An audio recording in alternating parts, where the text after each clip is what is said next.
अस्सलाम वालेकुम। जी स्टूडेंट्स, हमारी डिस्कशन जारी थी डिसीजन मेकिंग के चैप्टर पे। पास्ट पेपर क्वेश्चंस हम कर रहे थे। लास्ट सेशन में भी हमने कुछ पास्ट पेपर क्वेश्चन भी देखे थे। कोई सवाल, कोई इशू पेंडिंग लास्ट लेक्चर से?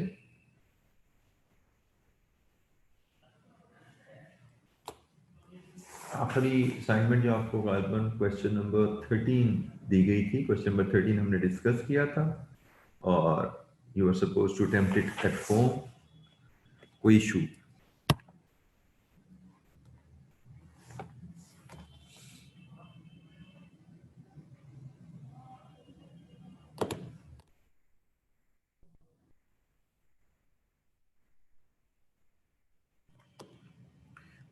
जी वैसे अनफॉर्चुनेटली ये थोड़ा सा थर्ड पार्टी जिस वेंडर के थ्रू हम काम कर रहे हैं उनकी तरफ से कोई इशू था, जिसकी वजह से एक दिन से ये प्रॉब्लम चल रहा है। अंडरस्टैंड सैटरडे संडे 2 दिन इशू रहा और वो प्रॉब्ली रहा इसलिए कि वहाँ पे वीकेंड आ गया था, जिसकी वजह से प्रॉब्लम वो रिजॉल्व नहीं कर सके। तो वी होप इंशाल्लाह that will be resolve today इंशाल्लाह। और बाद में सैटरडे पुराना लेक्चर नहीं है, सैटरडे का लेक्चर नया लेक्चर ही कहलाता है, क्योंकि सैटरडे का lecture is the latest lecture which will be available online. जी एनी क्वेश्चन लास्ट सेशन से? कोई सवाल?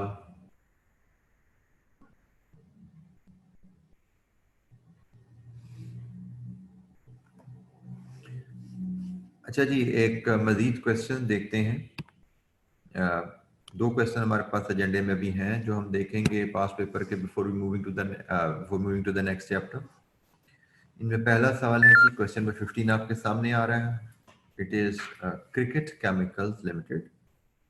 ऑटम 18 का क्वेश्चन 1 है ये। ऑटम 18 क्वेश्चन 1, इसकी रिक्वायरमेंट देखते हैं।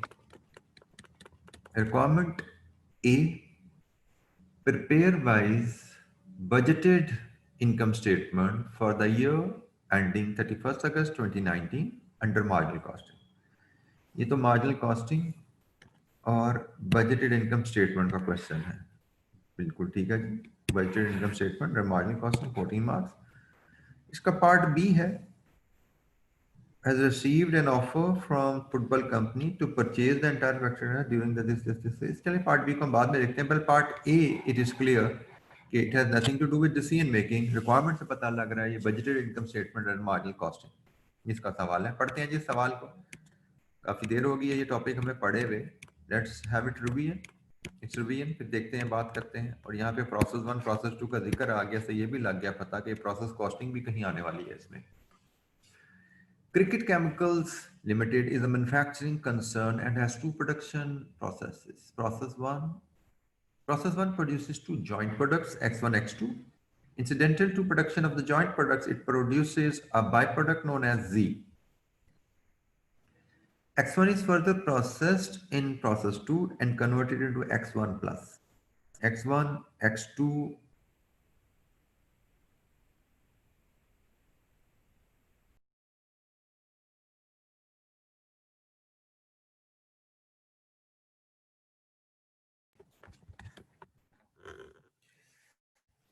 following information has been extracted from the budget for the year ending 31st August 2019।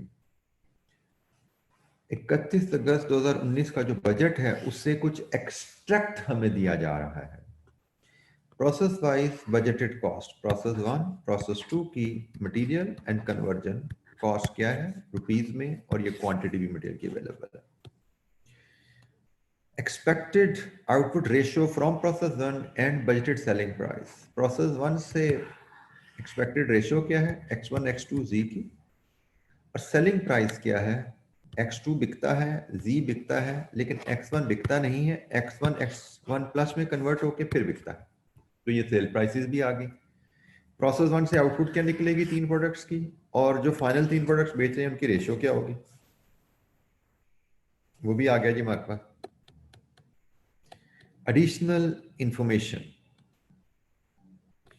Material is added at the beginning of the process and CCL uses weighted average method for inventory valuation। हमें पता है कि EVCO, FIFO 2 method for inventory valuation होते हैं, पर इनकी जरूरत हमें तब पड़ती है जब ओपनिंग वर्किंग प्रोसेस हो। We should know process costing में जब ओपनिंग वर्किंग प्रोसेस होता है तब एफको या फाइफो में से हमें इंफॉर्मेशन चाहिए होती है।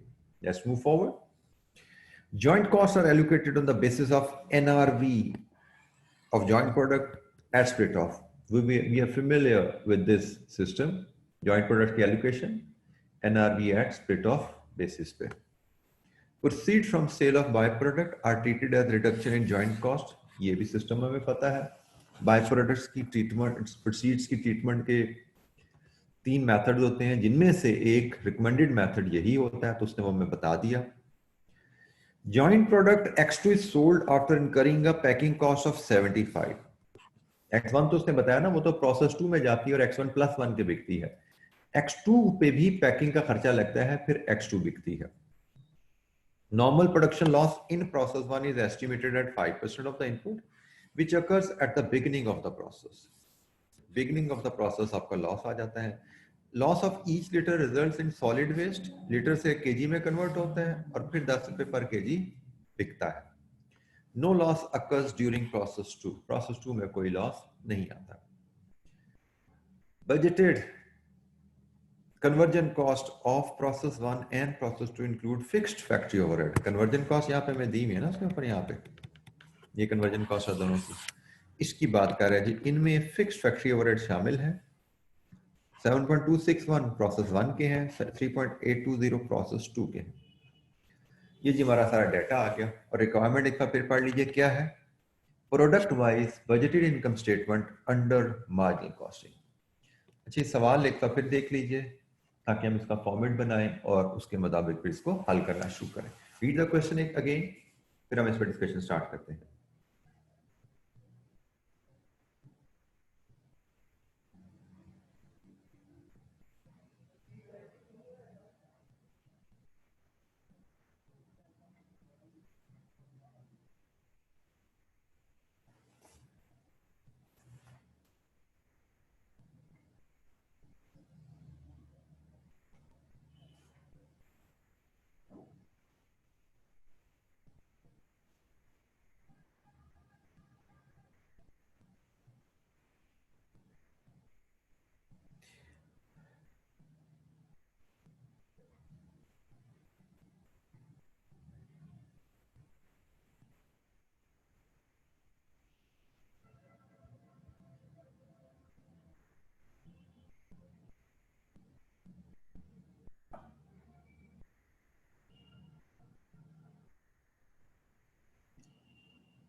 अच्छा जी, हमें प्रोडक्ट वाइज मार्जिनल कॉस्टिंग के तहत इनकम स्टेटमेंट बनानी है। हम डिसीजन मेकिंग के क्वेश्चन नंबर 15 पे बात कर रहे हैं। 2 प्रोडक्ट्स हैं हमारे पास जिनकी हमें इनकम स्टेटमेंट बनानी है। देखिए, हम प्रोडक्ट्स तो बना रहे हैं प्रोसेस 1 से X1, X2 and Z। Z तो बाय प्रोडक्ट है और उसका रेवेन्यू या रेवेन्यू रिकॉर्ड ही नहीं कर रहे, तो इसका Z का तो P&L नहीं बनेगा, क्योंकि Z का रेवेन्यू आप ज्वाइंट कॉस्ट में से डिडक्ट कर रहे हो, तो Z तो निकल गया लिस्ट में से। X1 इटसेल्फ बिकता ही नहीं है, X1 तो X1 प्लस में जाके बिकता है, तो इसका मतलब हम सिर्फ 2 प्रोडक्ट बेच रहे हैं, एक X1 प्लस और एक X2। तो इन 2 प्रोडक्ट का हमें P&L बनाना है और P&L बनाना है अंडर मार्जिनल कॉस्टिंग। तो मार्जिनल कॉस्टिंग का P&L कैसे होता है? Sales less variable cost. Sales में से वेरिएबल कॉस्ट लेस करते हैं। तो वेरिएबल कॉस्ट के कंपोनेंट्स हमारे पास जो यहाँ पे गिवन है क्वेश्चन में, एक प्रोसेस 1 की वेरिएबल कॉस्ट आएगी जो कि ज्वाइंट कॉस्ट है, एक प्रोसेस 2 की वेरिएबल कॉस्ट आएगी और एक पैकिंग कॉस्ट है। प्रोसेस 2 की कॉस्ट X1 प्लस में लगनी है, पैकिंग कॉस्ट X2 में लगनी है, और ये कॉस्ट दोनों में आनी है। ठीक हो गया। रेवेन्यू माइनस वेरिएबल कॉस्ट करेंगे, आपको मिलेगा कंट्रीब्यूशन। कंट्रीब्यूशन में से आप लेस करेंगे फिक्स कॉस्ट, तो आपको नेट प्रॉफिट आएगा। प्रोसेस फिक्स कॉस्ट में भी आप क्या क्या एलिमेंट लेंगे? एक लेंगे आप प्रोसेस 1 की कॉस्ट, जो कि ज्वाइंट है, तो ये तो दोनों में आने वाली है, और एक आप प्रोसेस 2 की फिक्स कॉस्ट लेंगे, जो कि सिर्फ X1 प्लस में आएगी, और यहां से आप बजटेड प्रॉफिट ले पाएंगे।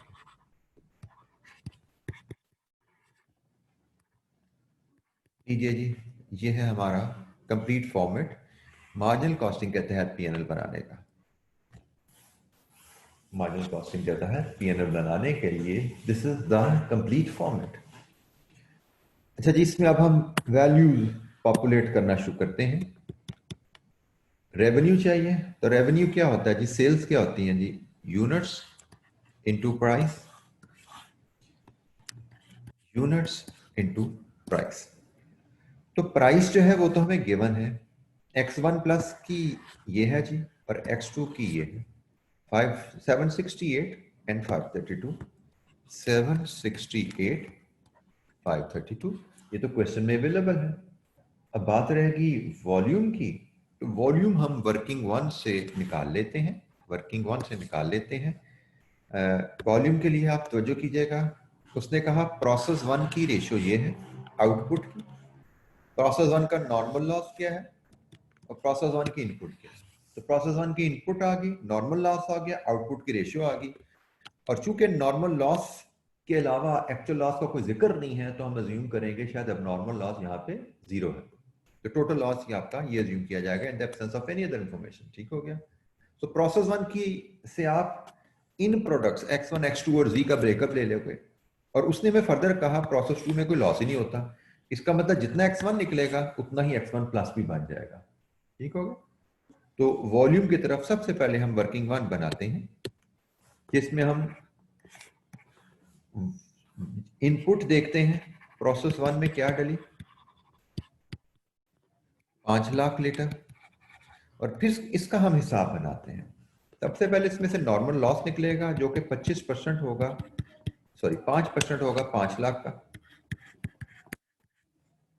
ये बनता है जी 50,000। फिर जो आउटपुट बची वो इस रेशो में तकसीम होगी, X1 X2 and Z, X1 X2 and Z।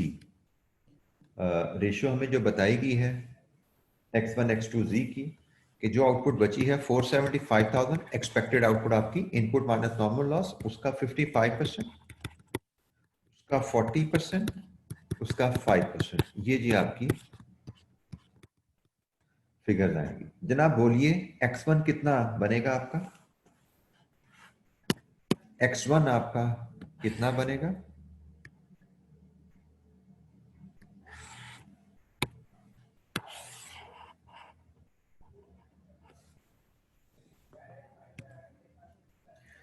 uh, 261,250। X2 कितना बनेगा?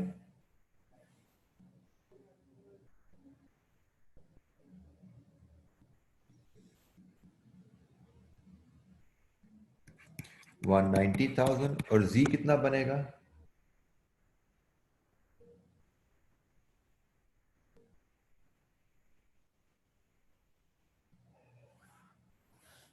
23,750। ये लीजिए जी, ये 5 लाख का हमने हिसाब किताब बना लिया, और हमें पता है X2 जो बना सारे का सारा बिक गया, और जितना X1 बना उतना ही X1 प्लस बना, क्योंकि प्रोसेस 2 में लॉस 0 है। तो लीजिए जी, क्वांटिटीज हमारे पास आ गई हैं।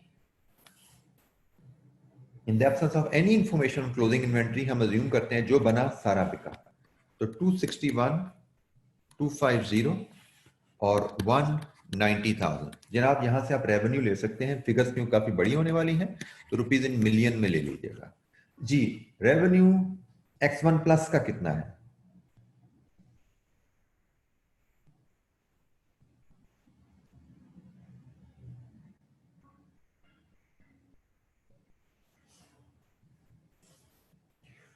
$200.64, और X2 का रेवेन्यू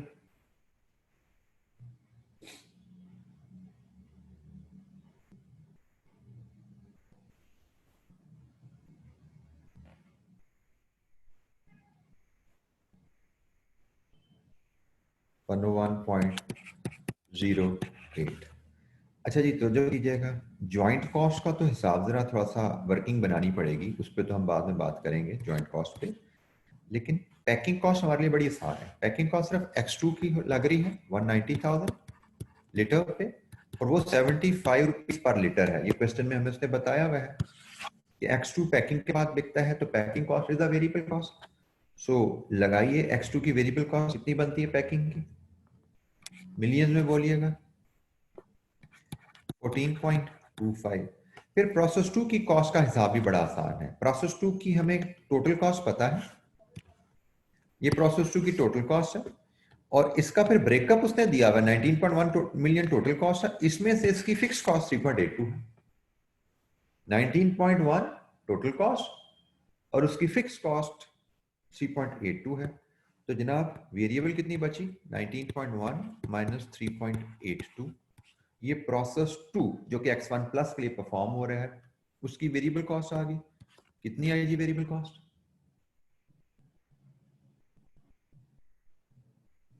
15.28। और ये जो फिक्स कॉस्ट है ये भी हम इधर नीचे प्रोसेस 2 की फिक्स कॉस्ट में प्लेस कर सकते हैं।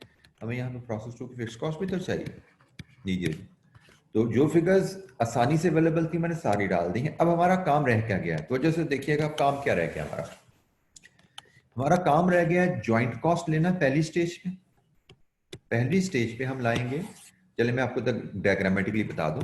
आप पहले लाएंगे ज्वाइंट कॉस्ट जो आपने तकसीम करनी है X1 में और X2 में पहले, और फिर X1 की भी जॉइंट कॉस्ट का 2 हिस्से कर देंगे, फिक्स कॉस्ट और वेरिएबल कॉस्ट, और X2 की भी जॉइंट कॉस्ट के 2 हिस्से कर देंगे, fix cost and variable cost.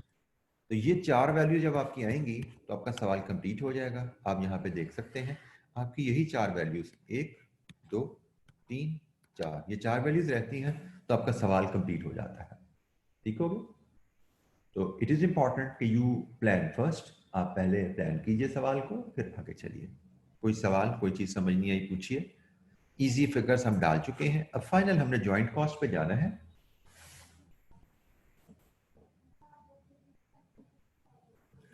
जी कोई सवाल?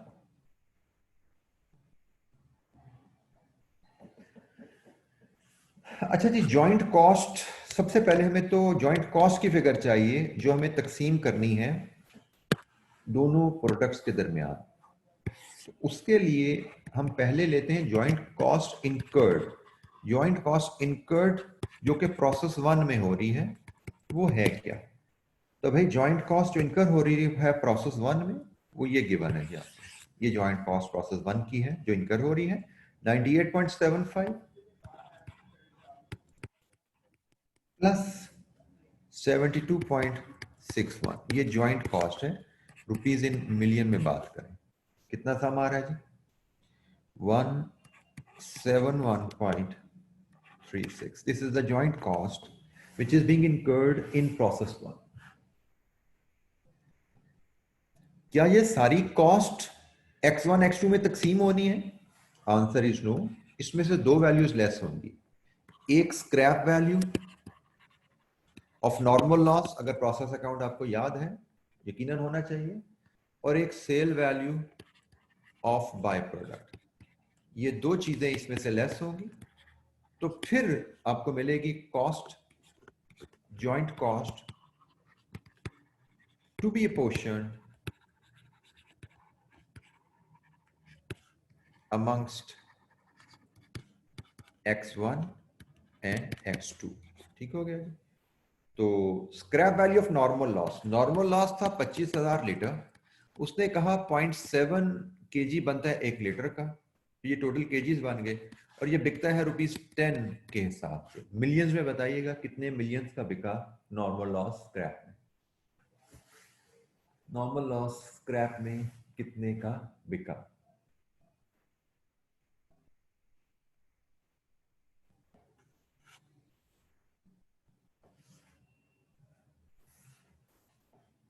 जी नॉर्मल लॉस स्क्रैप में कितने का बिका? 0.175, मेक इट 0.18, 2 डेसिमल पे काम करते हैं, 0.18। और बाय प्रोडक्ट्स हमारी थी 23,750 kg, ये बिकी किस रेट पे, ये गिवन है जिसकी सेल वैल्यू 120, 120 के हिसाब से ये बिकी। तो इसको भी मिलियन में फिगर बताइए, इसके कितने पैसे आए, मिलियन में बोलिएगा।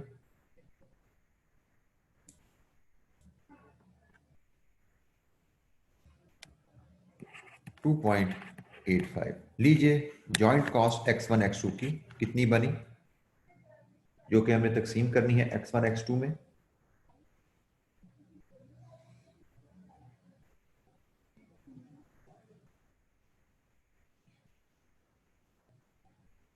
बेटा 171.36 में से दो फिगर्स आपके सामने लिखी नजर आ रही हैं, इनको माइनस करना है। उस पर भी अगर जहेब साहब आपकी कैलकुलेटर जवाब दे जाते हैं तो you need to seriously consider the ability of your calculator और एबिलिटी ऑफ योरसेल्फ। मसला कहाँ पे है देखिए जरा। 168.33 जी। एनी क्वेश्चन, कोई सवाल? ये वो कॉस्ट है जिसको हमने तकसीम करना है x1 x2 में, और किस बेसिस पे तकसीम करना है वो ये असूल गिवन है जी। NRV of joint product at split off, NRV of joint product at split off, इस बेसिस पे हमने तकसीम करना है। एनी क्वेश्चन, कोई सवाल यहाँ पे जी? अच्छा जी, अब एनआरवी की वर्किंग करनी है x1 x2 की, एनआरवी एट स्प्लिट ऑफ। तो उसके लिए हम डाटा अरेंज करते हैं दो कॉलम में, x1 और x2 की एनआरवी, x1 एंड x2 की एनआरवी। और एनआरवी हमारे कैसे आएगी, हम लेंगे final sale value minus less further cost after split off. तो या माइनस करेंगे तो आपको मिलेगी एनआरवी एट स्प्लिट ऑफ। हम इसको पहले रुपीस पर लीटर में ले आएंगे और फिर इसको volume produced in process one उससे मल्टीप्लाई करेंगे, तो फिर आपको मिलेगी टोटल एनआरवी, जिसकी बेसिस पे आपने ज्वाइंट कॉस्ट को तकसीम करना होगा। ठीक हो गया जी? टोटल एनआरवी, यहाँ पे इसका ज्वाइंट सम ले लेंगे, जिसकी बेसिस पे आप तकसीम करते हैं ज्वाइंट कॉस्ट को, इस ज्वाइंट कॉस्ट को। तो final sale value x1 plus one बन के 768 पे बिकता है, और x2 532 पे फाइनल बिकता है। ये हमें प्राइसेस गिवन है, फाइनल प्राइसेस हमें 532 768 गिवन है। x2 की फर्दर कॉस्ट तो सिर्फ पैकिंग है, इट इज वेरी सिंपल, डाल दीजिए। और x1 की फर्दर कॉस्ट क्या है? x1 की फर्दर कॉस्ट है जनाब ये तो टोटल है, तो हमें तो पर लीटर चाहिए ना। तो पर लीटर के लिए क्या करें, हम इसको इसकी आउटपुट से डिवाइड कर दें, x1 के आउटपुट से डिवाइड कर दें, तो हमारी वर्किंग हम यहीं पे अगर शो कर दें 19.1 मिलियन कॉस्ट है, इसको 261250, ये आपकी आउटपुट है x1 की, x1 प्लस की। तो यहां से आपको पता लग गया कि प्रोसेस 2 में फर्दर कॉस्ट कितनी इनकर हो रही है। प्रोसेस 2 में सिर्फ कन्वर्जन कॉस्ट इनकर हो रही है, और हम पर लीटर डाटा ले रहे हैं, तो प्रोसेस 2 में कन्वर्जन कॉस्ट पर लीटर कितनी इनकर हो रही है?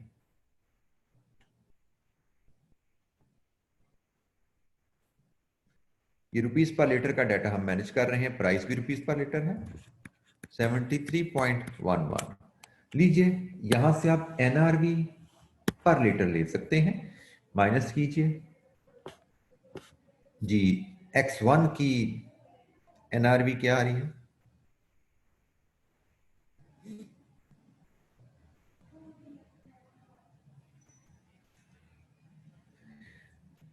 x1 की एनआरवी क्या आ रही है? 694.89। और x2 की एनआरवी 457। वॉल्यूम 261250 x1 का है, और 190,000 x2 का है। Total NRV rupees in million में यहाँ पे ले आइएगा, ठीक है। टोटल एनआरवी अब आप रुपीज इन मिलियन में कर लीजिए, ऊपर आप रुपीज में डाटा ला रहे थे, लेकिन यहाँ पे आप मिलियन में ले जाइए। तो बताइए एनआरवी x1 की कितनी आ रही है? NRV eight split of, eight split of x1 की एनआरवी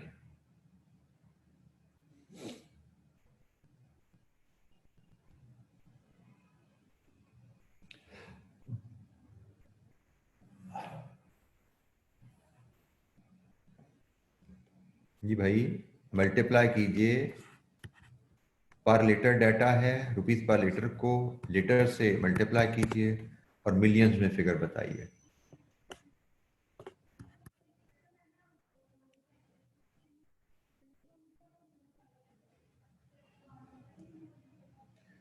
$181.54 और x2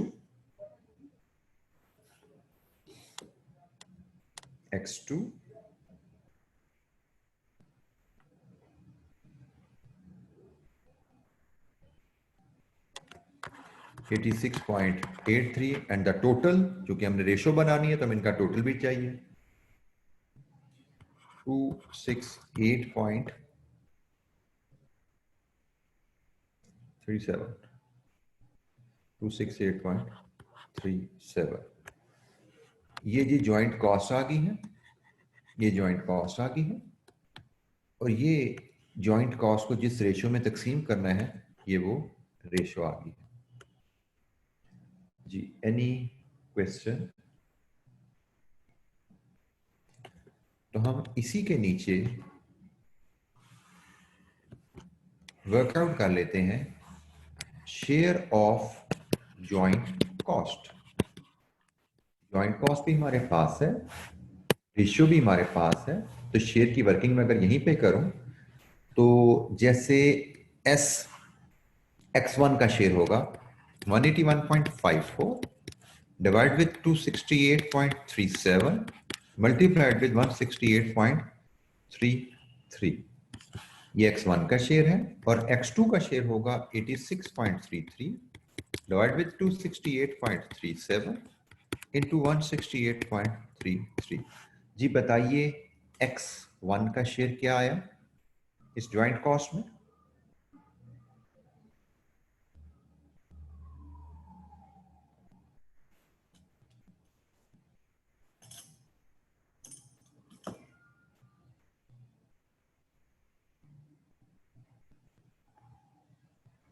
x1 का शेयर 113.87 और x2 का शेयर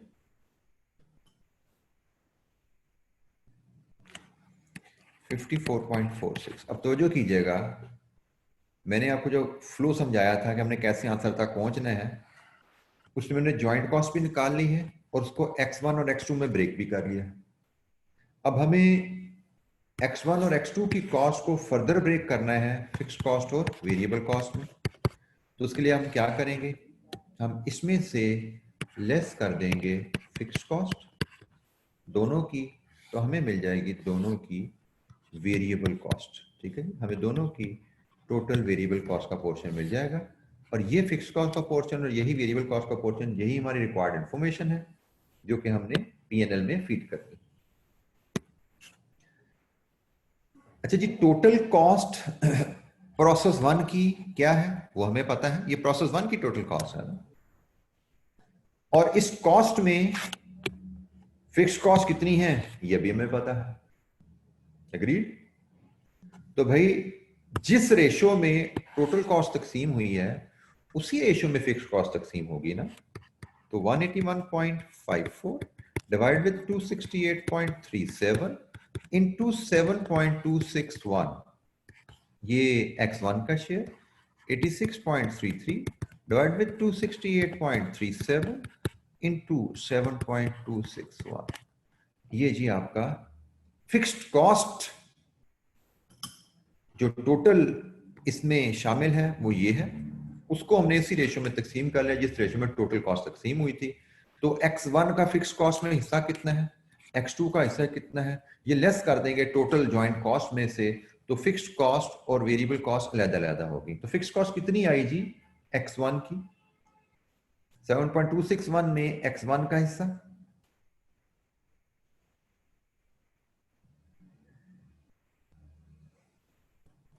4.91 और x2 का हिस्सा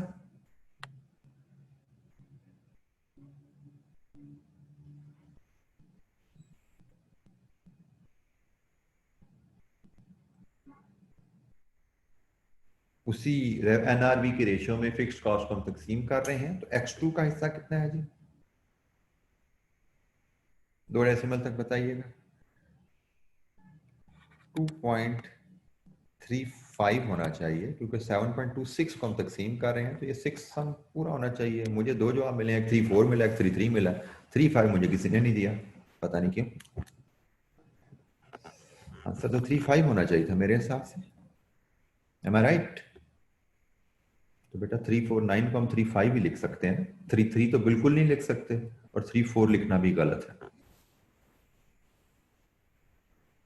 और मैं बार बार कहता आ रहा हूं कि थोड़ा दिमाग इस्तेमाल करते रहा करें, तो छोटी छोटी गलतियां जो है आपकी वो खुद ब खुद ठीक होती रहेंगी अगर आप थोड़े से अलर्ट रहेंगे। जनाब यहां से आप वेरिएबल कॉस्ट बता दीजिए, क्या आती है variable cost? What is variable cost? Total cost minus fixed cost. Variable cost of x1 108.96 और वेरिएबल कॉस्ट ऑफ x2 52.11। लीजिए जी, हमारे पास वेरिएबल कॉस्ट भी आ गई है, फिक्स्ड कॉस्ट भी आ गई है जॉइंट कॉस्ट में से। तो 86.83 है, 86.83 है जी, सॉरी जी, 86.83, 86.83 ठीक हो गया जी, माय मिस्टेक जी। एनी क्वेश्चन, कोई सवाल?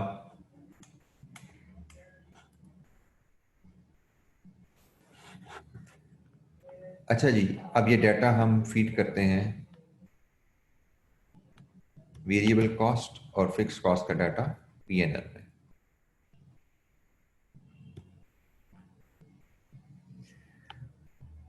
ये जी हमारा पीएनएल आ गया। अच्छा जी, इसमें हमने वेरिएबल कॉस्ट अभी वर्कआउट की, फाइनल फिगर जो हमारे पास आई है 108.96 और 52.11, और फिक्स कॉस्ट का जो ब्रेकअप हमने निकाला था दैट इज 4.91 और इट इज 2.35। लीजिए, ये हमारा मार्जिनल कॉस्टिंग के तहत पीएनएल रेडी हो गया। प्रॉफिट कंट्रीब्यूशन कितना आया जी, ये निकाल लें यहाँ से। चलें इसको मैं स्किप करता हूँ, कंट्रीब्यूशन भी निकाल सकते हैं, आगे तो सिर्फ सम करना है, ये आप सम करके शो कर सकते हैं और यहाँ पे टोटल प्रॉफिट भी रिपोर्ट कर सकते हैं इन दोनों प्रॉफिट को इकट्ठा करके। तो इट वेरी सिंपल, यहाँ पे समेशन रिक्वायर्ड है, यहाँ पे समेशन रिक्वायर्ड है, और इन दोनों को सम करके एक फिगर यहाँ पे रिपोर्ट करनी है। This you can complete on your own. Any question? हमने जॉइंट कॉस्ट के तहत जॉइंट प्रोडक्ट्स का पीएनएल बनाया, जॉइंट प्रोडक्ट का हमने पीएनएल बनाया। Any question?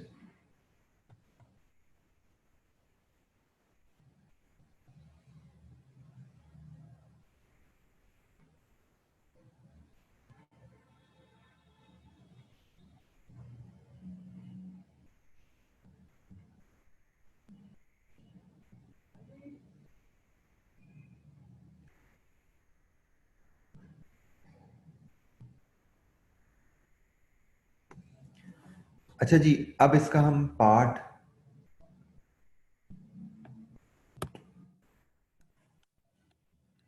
भी देखते हैं, क्योंकि बेटा फिक्स कॉस्ट भी कॉस्ट है ना। जब टोटल कॉस्ट एनआरवी की बेसिस पे तकसीम हो रही है तो फिक्स कॉस्ट ने भी उसमें शामिल है ना। टोटल कॉस्ट में ही फिक्स कॉस्ट शामिल है, तो फिक्स कॉस्ट भी एनआरवी की बेसिस पे ही तकसीम हुई हुई है ना।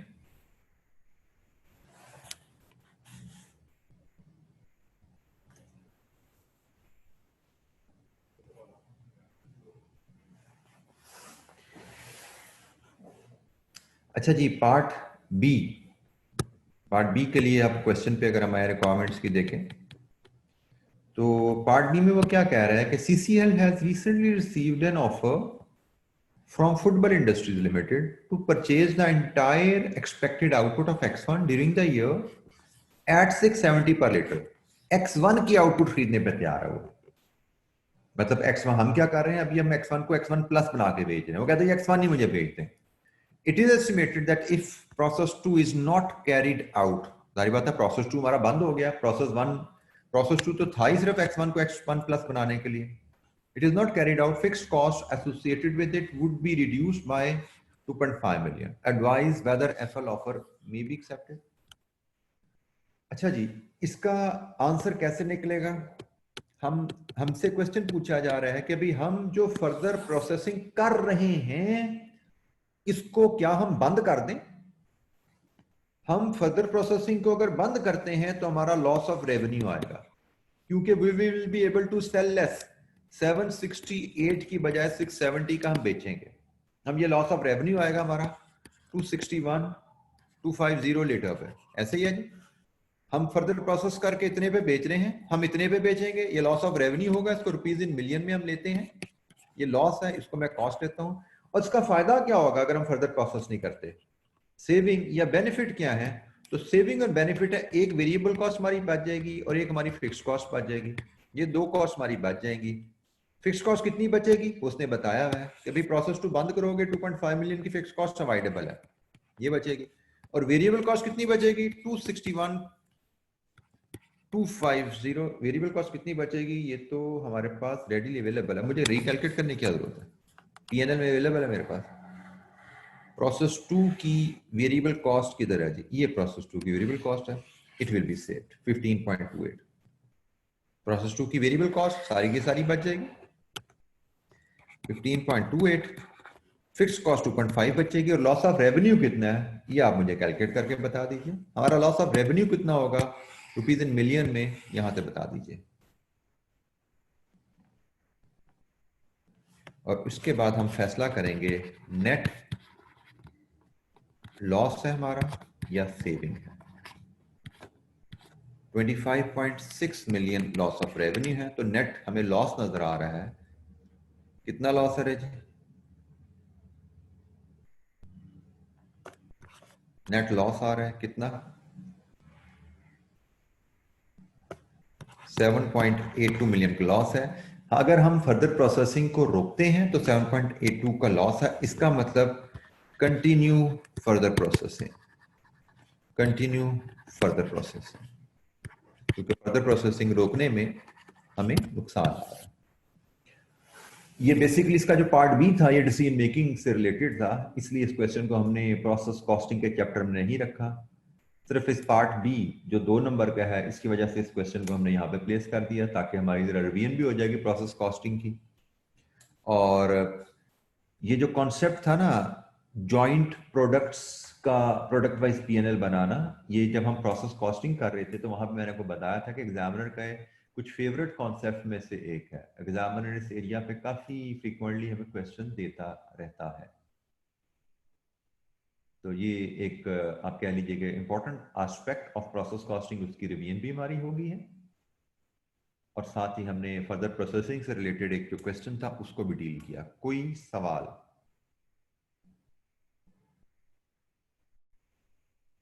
बेटा पीएनएल मांगा है उसने, अब पीएनएल को आप कैसे मैनेज कर सकते हैं, it's up to you. It has to be efficient. लेकिन आपको एक चीज का जो ख्याल रखना है, जो अहम बात है, उसने पीएनएल अंडर मार्जिनल कॉस्टिंग मांगा है आपसे, और जो प्रोसेस अकाउंट बनता है वो अंडर एब्जॉर्प्शन कॉस्टिंग बनता है. आप उसको जैसे मर्जी प्रेजेंट कीजिए, जैसे मर्जी मैनेज कीजिए, इट इज योर स्किल. मैंने आपको बताया हुआ है कि फॉर्मेट पे हमारे पास कोई कैद नहीं होती, हमें सिर्फ ये ख्याल रखना है कि format has to be efficient.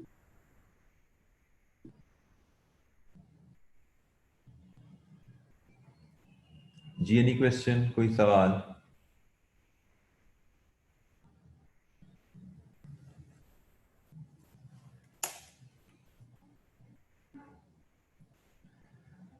जी बेटा फर्दर प्रोसेसिंग और नोट ही है ना, बस फर्क सिर्फ क्या है कि यहाँ पे ऑलरेडी फर्दर प्रोसेसिंग कर रहे हैं. नॉर्मली क्या पूछा जाता है हमसे कि हम एक स्टेज पॉइंट पे रुके हुए हैं, स्प्लिट ऑफ पॉइंट पे हम आगे चले या ना चले. यहाँ पे हम आगे चल रहे हैं ऑलरेडी, अब हमसे पूछा जा रहा है कि हम फर्दर प्रोसेसिंग बंद कर दें. तो क्वेश्चन तो फर्दर प्रोसेसिंग का ही है, लेकिन थोड़ा सा रिवर्स ऑर्डर में पूछा गया है. कि should we continue further processing और शुड वी स्टॉप। तो अकॉर्डिंगली हमने इसको अरेंज कर लिया। नॉर्मली क्या होता है, इंक्रीमेंटल रेवेन्यू होता है। नॉर्मली रेवेन्यू हमारी इनकम होती है और ये हमारी कॉस्ट होती है, फर्दर प्रोसेसिंग कॉस्ट। बट इस केस में ये रिवर्स हो गया है, यहां पे लॉस ऑफ रेवेन्यू आ रहा है और कॉस्ट की सेविंग आ रही है। नॉर्मली क्या होता है, further revenue minus further cost. यहां पे सिचुएशन थोड़ी सी बदली हुई है, यहां पे लॉस ऑफ रेवेन्यू है और फर्दर कॉस्ट की सेविंग। जी एनी क्वेश्चन, कोई सवाल?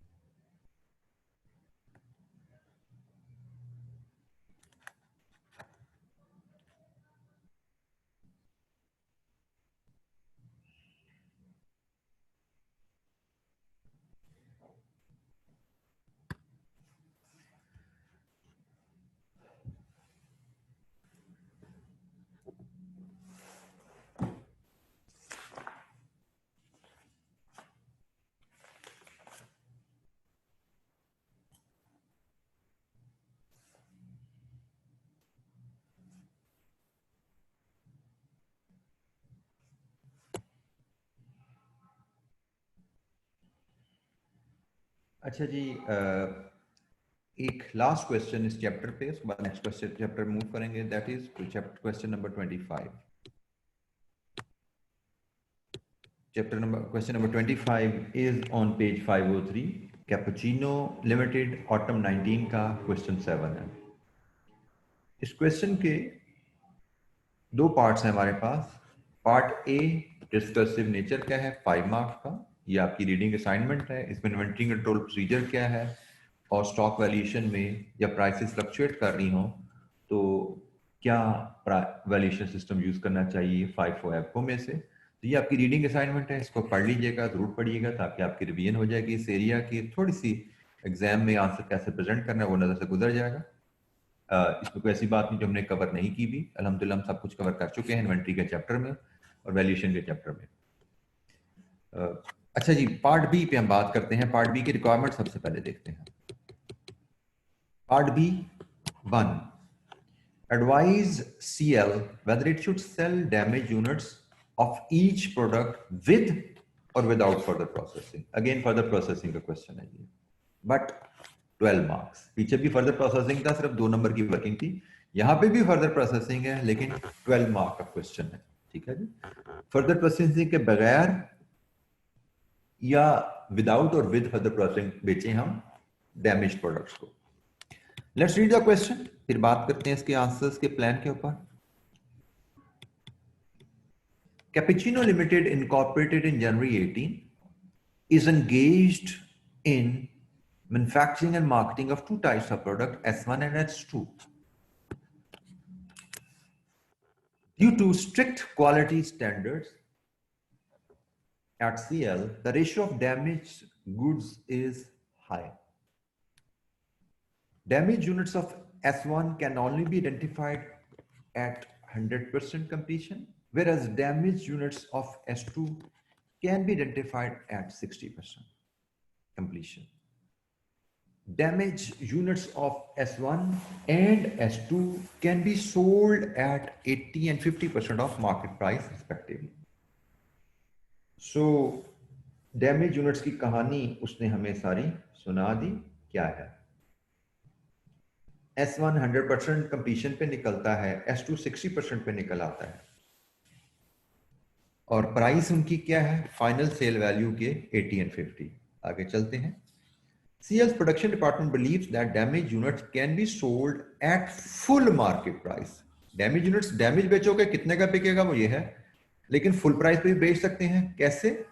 After incurring a rectification cost per unit of 150 and 450 on S1 and S2.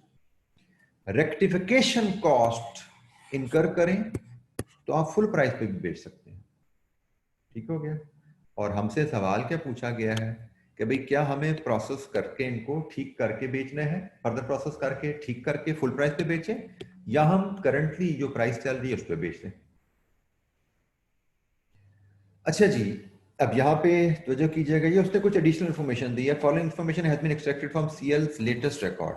Number of unit sold S1 S2 के, क्लोजिंग इन्वेंट्री S1 S2 की, sale revenue rupees in million, manufacturing cost, closing inventory के value, cost of goods sold and gross profit. ये हमें PNL दिया गया है।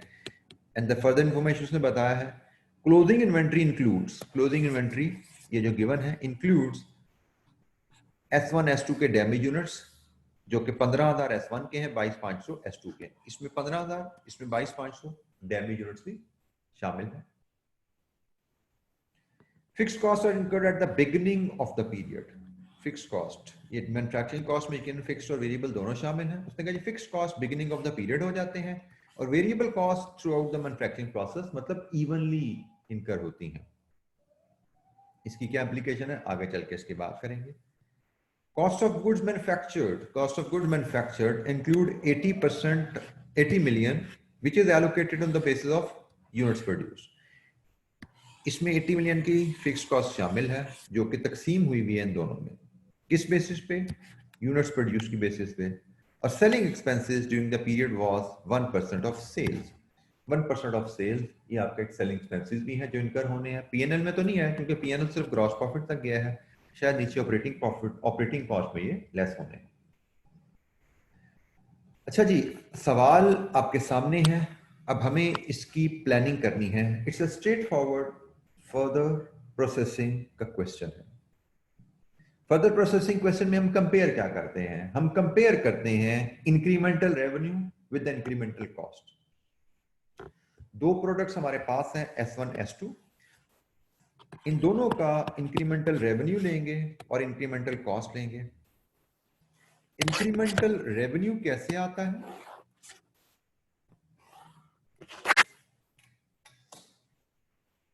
हम per unit में इसका एनालिसिस करते हैं। S1 एंड S2 में हम देखेंगे हमारी फाइनल सेल वैल्यू क्या है और sale value without further processing क्या है। This should give us incremental sale value. ये इंक्रीमेंटल सेल वैल्यू हमें यहां से मिलेगी और इंक्रीमेंटल सेल वैल्यू में से आप लेस कर देंगे incremental cost, incremental cost of further processing. Incremental cost क्या क्या है उस पर हम बात करते हैं, डिस्कस करेंगे इनको। और फाइनली आप यहां पे पहुंचेंगे कि नेट आपको कॉस्ट पड़ रही है फर्दर प्रोसेसिंग पे, ये नेट रेवेन्यू मिल रहा है, उसके ऊपर आप फैसला करेंगे कि आपको फर्दर प्रोसेस करना है या नहीं करना। ठीक हो गया जी। This is the plan further processing का। ये प्लान हमें पता है, हमने सीखा हुआ है पहले से। कोई सवाल, कोई चीज समझ नहीं आई, पूछिए। फाइनल सेल वैल्यू जनाब गिवन नहीं है हमें पर यूनिट, बट हम वर्कआउट कर सकते हैं। ये फाइनल रेवेन्यू है और ये यूनिट्स हैं, तो S1 की final sale value per unit क्या है हम इसको कैलकुलेट कर सकते हैं। तो जो कीजिएगा फाइनल सेल वैल्यू S1 की 492,800,000 492.8 मिलियन है ये, डिवाइडेड विथ 347,000, ये फाइनल सेल वैल्यू S1 की आ रही है। और similarly revenue of S2 463,760,000 divided with its volume which is 218,000। जनाब S1 की फाइनल सेल वैल्यू क्या है? S1 की फाइनल सेल वैल्यू क्या आ रही है? Final sale value of S1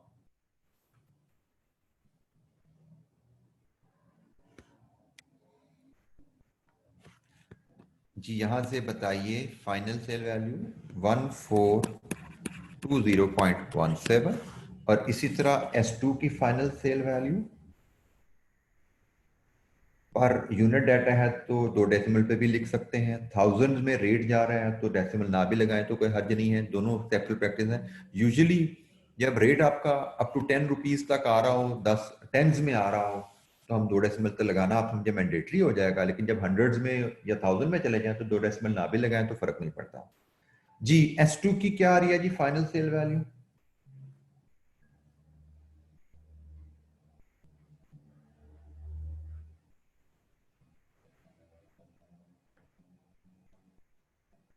S2 की फाइनल सेल वैल्यू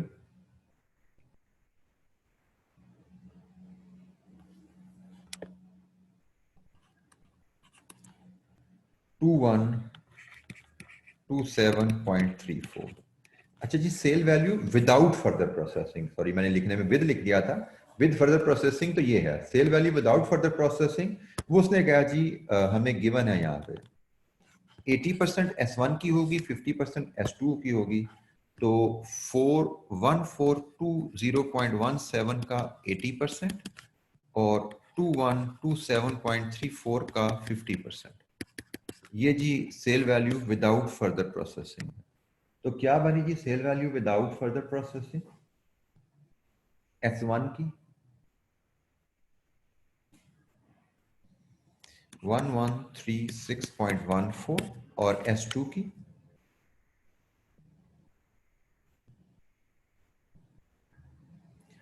S2 की 2127 का 50% ईमान, 2127 का 50%, 1063.67 लीजिए जी। यहां से इंक्रीमेंटल रेवेन्यू आ गया। कितना इंक्रीमेंटल रेवेन्यू है जी आपका S1 का?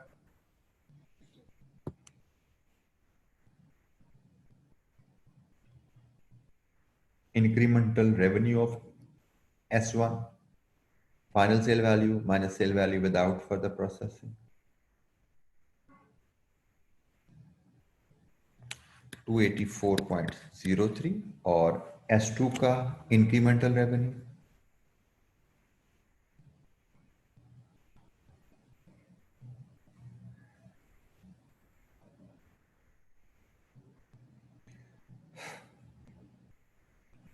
1063.67, 1063.67। सॉरी जी, बिल्कुल ठीक है जी, हाफ हाफ हो गया जी। एनी क्वेश्चन, कोई सवाल?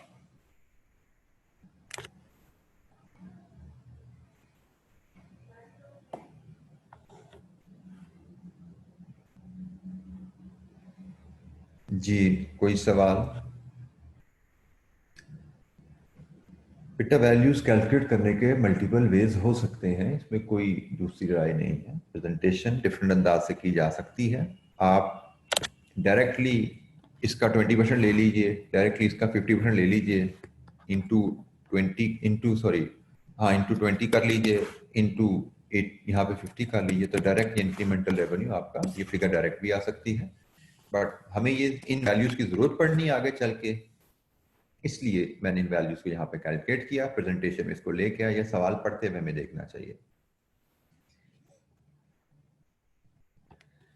अच्छा जी, अब इंक्रीमेंटल कॉस्ट हमारी क्या आएंगी? एक तो रेक्टिफिकेशन कॉस्ट आएगी, एक हमें रेक्टिफिकेशन कॉस्ट आएगी जो कि स्ट्रेट फॉरवर्ड अवेलेबल है। एक हमारी फर्दर सेलिंग कॉस्ट भी आएगी, क्योंकि सेलिंग कॉस्ट हमारी 1% ऑफ रेवेन्यू है, तो जब रेवेन्यू बढ़ जाएगा तो उसकी 1% सेलिंग कॉस्ट भी ज्यादा लगेगी। और तीसरी कॉस्ट जो हमारी आनी है वो आएगी variable cost to complete S2। S2 को हमें कंप्लीट करने पे वेरिएबल खर्चा भी लगाना पड़ेगा। उसकी वजह क्या है?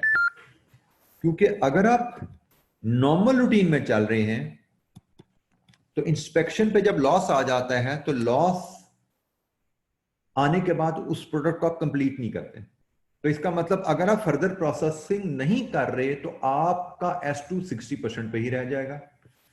लेकिन अगर आप फर्दर प्रोसेसिंग करना चाहते हैं तो आपको S2 को भी कंप्लीट करना पड़ेगा, आपको S2 को भी कंप्लीट करना पड़ेगा, उसके बाद ये फर्दर प्रोसेसिंग रेक्टिफिकेशन कॉस्ट आएगी। ठीक है, तो इसलिए हमारे पास जो फर्दर कॉस्ट है, एक रेक्टिफिकेशन कॉस्ट है, वो तो दोनों की है, वो तो बड़ी आसान है, 150 है रेडीली अवेलेबल, 450 है रेडीली अवेलेबल, डाल दीजिए कोई मसला नहीं। सेलिंग कॉस्ट है वो भी बड़ी रेडीली अवेलेबल है, 1% है ऑफ दिस वैल्यू, 1% ऑफ ए। ठीक है, तो ये आएगी जनाब यहाँ पे 2.84 और यहाँ पे आएगी 10.64, इसमें भी कोई मसला नहीं है। मसला सिर्फ यहाँ पे है जिसकी हमें वर्किंग करनी पड़ेगी कि भाई S2 को कंप्लीट भी करना है, तो S2 की जो वेरिएबल कॉस्ट है वो क्या है, और S2 की वेरिएबल कॉस्ट का 40%। हमें यहाँ पे क्या चाहिए, variable cost per unit of S2 चाहिए, और उसका फिर हमें 40% लेना है, क्योंकि 60% तो नॉर्मल लॉस आ जाता है। अगर 60% लॉस आ रहा है और हम उसको फर्दर प्रोसेसिंग पे जाना चाह रहे हैं, तो पहले उसको कंप्लीट करना पड़ेगा, पहले कंप्लीट करना पड़ेगा, उसके लिए आपको 40% कॉस्ट फर्दर इनकर करनी पड़ेगी, फिर आप रेक्टिफिकेशन करेंगे उसकी। ठीक है ना, रेक्टिफिकेशन तो तभी करेंगे जब प्रोडक्ट कंप्लीट होगी, जब प्रोडक्ट ही कंप्लीट नहीं है तो रेक्टिफिकेशन कहां से आएगी। तो अब एक एलिमेंट हमें कैलकुलेट करना है, वेरिएबल कॉस्ट टू कंप्लीट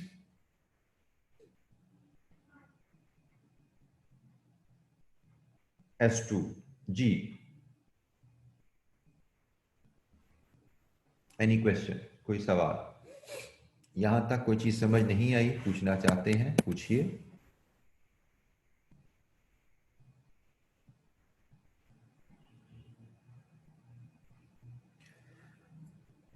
बेटा प्राइस गिवन नहीं है, बट प्राइस निकालना भी कोई बहुत दूर तो नहीं है ना हमारे लिए, revenue divide with units, price तो बड़े सामने हमारे पास अवेलेबल है, कोई बड़ा लंबा छोड़ा फैसला नहीं है, तो पर यूनिट में चीजें बात करते हैं।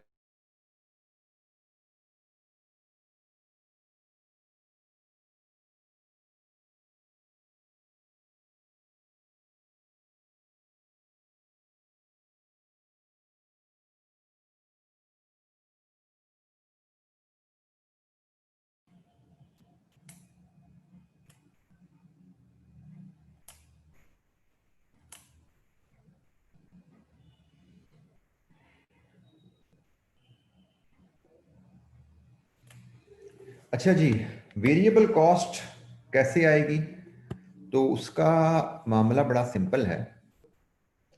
वेरिएबल कॉस्ट का मामला बड़ा सिंपल है, हमें टोटल कॉस्ट अवेलेबल है प्रोसेस 2 की, S2 की सॉरी, टोटल कॉस्ट अवेलेबल है, और इसमें फिक्स कॉस्ट जो शामिल है वो भी बताएगी है, और फिक्स कॉस्ट टोटल ये है, ये तो दोनों की है, तो उसकी आप ब्रेकअप इसने बता दिया, तो यूनिट्स प्रोडक्शन की बेसिस पे इसको तकसीम कर लीजिए।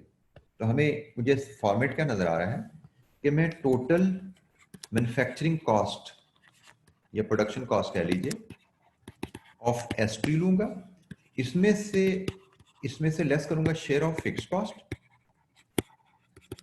तो मुझे मिलेगी total variable cost of S2, और इसको अगर मैं डिवाइड कर दूंगा यूनिट्स प्रोड्यूस से, तो मुझे वेरिएबल कॉस्ट पर यूनिट मिल जाएगी S2।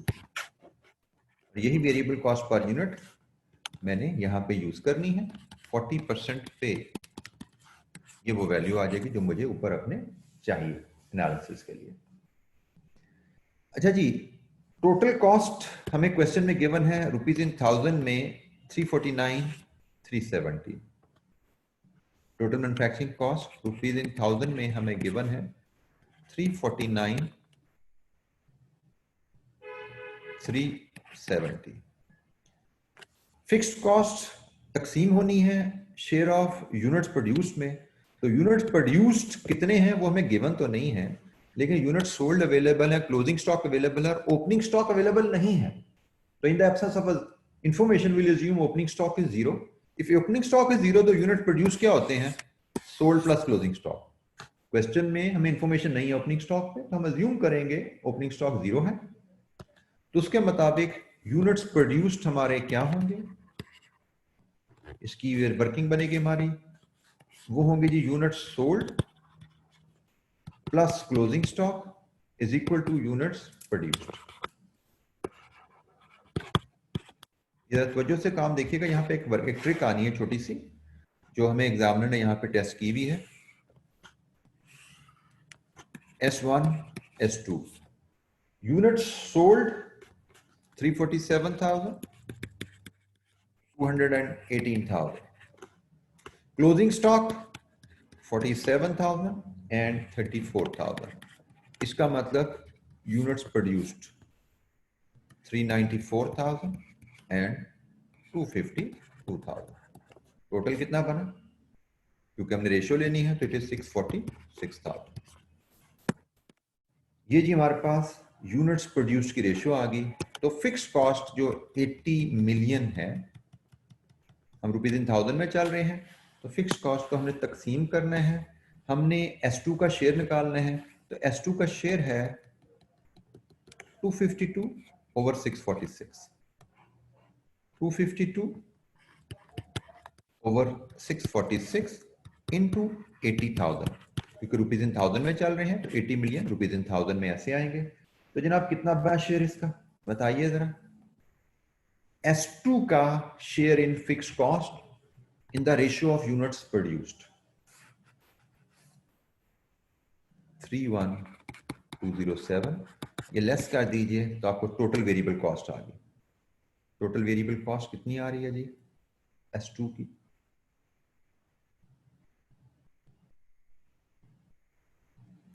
318,163.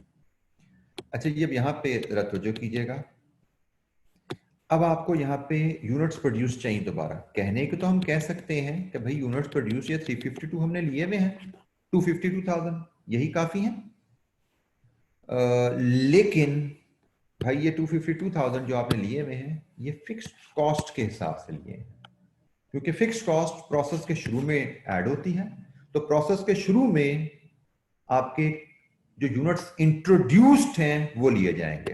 तो ये शायद आपके यूनिट्स इंट्रोड्यूस्ड हैं. क्यों?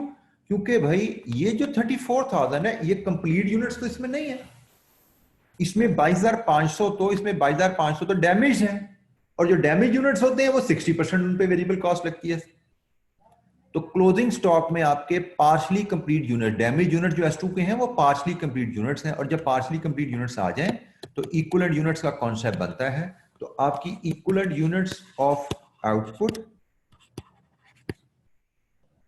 S2 के लिए जो बनेगी 2,18,000 यूनिट्स हमारे फुल हैं, लेकिन 34,000 सारे के सारे फुल नहीं है. इसमें से 22,500 निकाल दो, ये फुल है. और जो बाकी 22,500 हैं ये 60% इंस्पेक्शन पे लॉस हो गए थे. तो भाई इनका 60% ले लीजिए. ये आपको यहां से इक्विवेलेंट यूनिट्स मिलेंगे आउटपुट के from variable cost point of view. क्योंकि वेरिएबल कॉस्ट तो भाई जितना काम होता है इवनली इनकर होते हैं ना. तो 22,500 तक कंप्लीट नहीं हुए तो वेरिएबल कॉस्ट 252 की नहीं लगी. फिक्स्ड कॉस्ट 252 की लगी है क्योंकि वो प्रोसेस के शुरू में लगी, लेकिन वेरिएबल कॉस्ट तो इवनली चलनी है ना. तो जितना काम हुआ उतनी लगनी है. तो वेरिएबल कॉस्ट के लिए आपका इक्विवेलेंट यूनिट्स 243 है. वेरिएबल कॉस्ट के लिए आपकी प्रोडक्शन 243 है. तो जनाब यहां पे आप डालेंगे 243,000 यूनिट्स, और फिर ये आप S2 की कॉस्ट ऑफ रुपीज में ले आइएगा. ख्याल कीजिएगा ये रुपीज इन थाउजेंड है, और जब डिवाइड करके यहां पे आए तो आप रुपीज में ले आइएगा वेरिएबल कॉस्ट. ये variable cost per unit S2 की रुपीज में क्या आ रही है? Variable cost per unit S2 की 1309. बिल्कुल ठीक है जी. लीजिए जी, सवाल हमारा कंप्लीट होता है. 1309 हमने यहाँ फीड करनी है. इसका 40%. अगर हमने फर्दर प्रोसेसिंग में जाना है तो हमें इसको कंप्लीट करना पड़ेगा. कितनी बनती है जी इसका 40%?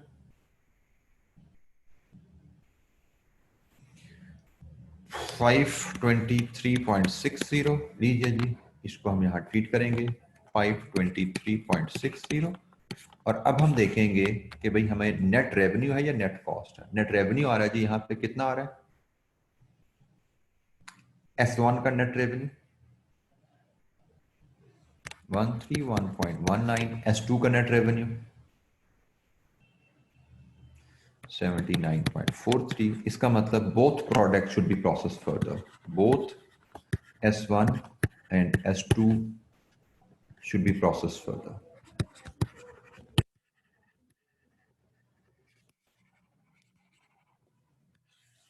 This is our decision. Both S1 and S2 should be processed further any question, कोई सवाल?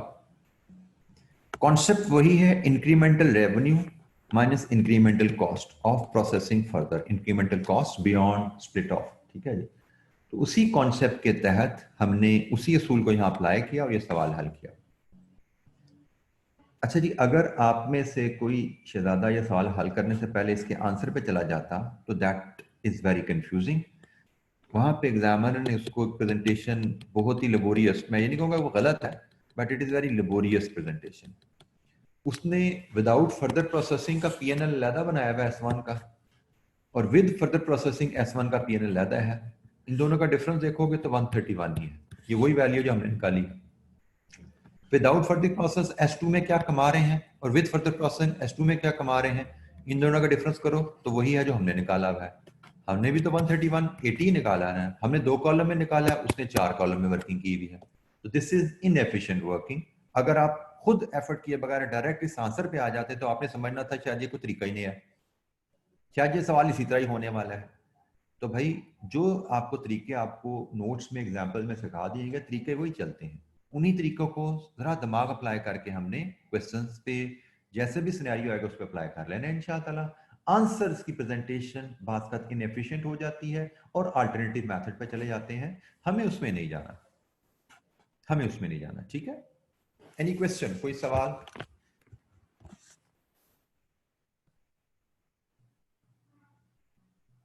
अच्छा ये आज के लिए इतना ही। इसका पार्ट बी वैल्यूएशन है, that is your home assignment to begin with. कल कोई मसला होगा इसको डिस्कस करेंगे और उसके बाद हम मूव कर जाएंगे नेक्स्ट चैप्टर लेबर कॉस्टिंग के ऊपर। कोई सवाल आप पूछना चाहते हैं?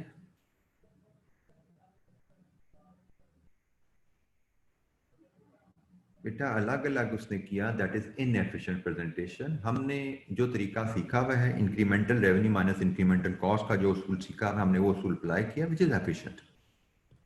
तरीके दोनों ठीक हैं, एक एफिशिएंट है एक इनएफिशिएंट है। ठीक है, तो मैंने आपको जो बताया कि आप जो कभी स्टूडेंट्स होते हो आपको समझ नहीं आती कि वो तरीका जो एग्जामिनर ने प्रेजेंट किया वो सेम एक डिफरेंट अल्टरनेटिव मेथड है, आप समझते हो शायद ये कोई तरीका ही फर्क है, ये सवाल होना इस तरीके से है। यू वुड नॉट रियलाइज कि भाई ये incremental revenue minus incremental cost के तरीके से भी ये सवाल हो सकता है। ठीक है, तो इसीलिए मैं आपको कहता हूं कि पहले आप सवाल को पढ़ के अपना दिमाग इस्तेमाल कर लिया करें, उसके बाद आप फिर जाया कीजिए सोल्यूशन से मैच करने के लिए। और कभी भी सोल्यूशन को हमेशा दुरुस्त ना मानिए, ठीक है, उसको ड्यू थॉट दिया करें। ये नहीं क्वेश्चन। हमारा आगे डिस्कशन कंप्लीट है, कोई सवाल करना चाहे तो माइक ऑन करके आप सवाल कर सकते हैं।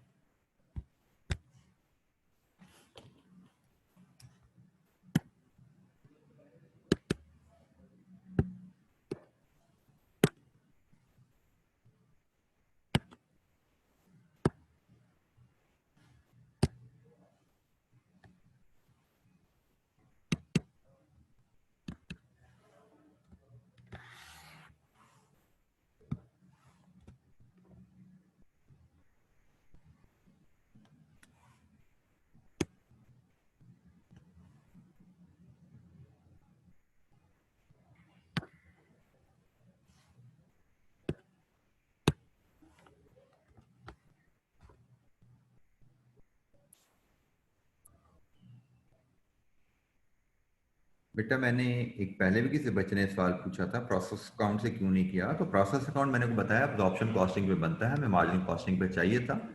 आप प्रोसेस अकाउंट से भी करना चाहें कर सकते हैं, as long as you can get hold of the data, कोई इशू नहीं है। ठीक है, अल्टीमेटली हमें पीएनएल चाहिए था जिसमें हमने प्रोडक्ट वाइज कॉस्ट को ब्रेक करना था, तो कोई इशू नहीं था। आप अगर प्रोसेस कॉस्टिंग से भी करना चाहें तो कोई हर्ज नहीं है।